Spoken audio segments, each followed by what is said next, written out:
खैरपुर का खबर शामिल कयूं पिया। डिस्ट्रिक्ट रिपोर्टर अयाज़ अहमद सहू जी रिपोर्ट मुताबिक़ गुज़िरियल राति बी सेक्शन थाने जे हद ॻोठ गुजू में डीएसपी यार मोहम्मद फुलपोटो जे भाइटे जे घर मां हथियारनि जे ज़ोर ते घर में धाड़ो ऐं घर भातियुनि मथां तशदुद। हथियारबंदनि हथियारनि जे ज़ोर ते अब्दुल रशीद फुलपोटो जे घर में घिरी 3 तोला सोन ऐं 10 लख कैश समेत घर भातियुनि मथां सख़्त तशदुद करे फरार थी विया। इतला बावजूद बी सेक्शन थाने जी पुलिस न पहुती।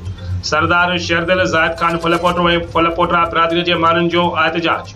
एसएसपी खैरपुर खे चोरी वापसि कराइण ऐं जवाबदार गिरफ़्तार करण जो मुतालिबो। शोरूम आहे, गाॾियुनि जो वापार दापार कंदा आहियूं, पंहिंजे प्रॉपर्टी प्लानिंग जो कमु कंदा आहियूं। पार्टी लेवल ते जनरल सेक्रेटरी आहे, पार्टी लेवल ते पीपल्स पार्टी में जनरल सेक्रेटरी आहे, पीपल्स पार्टी जे वार्ड अहिड़ी नाजाइज़ी थी आहे, अहिड़ी थी सघे थो मथां के वर्कर सां न थी हुजे जहिड़ी असां सां ॻोठ अहमद अली गुजे में थी आहे।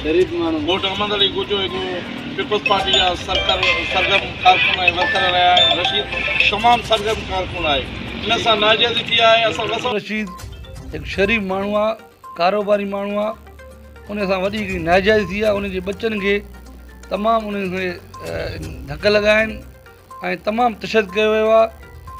असां एसएसपी साहब मां उमेदु था कयूं त हीअ तव्हांजी बदनामी आहे, हीअ तव्हांजी बेइज़ती आहे। सिटी शहर आहे, तुंहिंजे हाउस खां 1 किलोमीटर हे बंगलो आहे, रोड मेन रोड ते तव्हांजो हाउस हितां 1 किलोमीटर वञा परे 1 किलोमीटर आहे ऐं रेंजर्स आर्मी जो हेडक्वार्टर बि हिते 1 किलोमीटर आहे। तमामु वॾी वारदात थी आहे। हींअर ताणी हिकु एसएचओ खां सवाइ ॿियो कोई बि हिन मालिकनि वटि को पहुतो कोन्हे।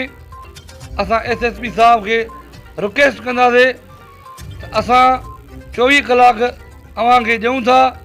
हीअ अव्हांजी बेइज़ती आहे ऐं असां अव्हां मां वॾी उमेदु था रखूं त इहे जवाबदार ज़ाहिर कया वञनि, इहे कानून जे कटरे में कानून जे दायरे में आंदा वञनि त अव्हांजी इहा कामयाबी आहे ऐं असां तव्हां मां उमेदु था सम्झूं।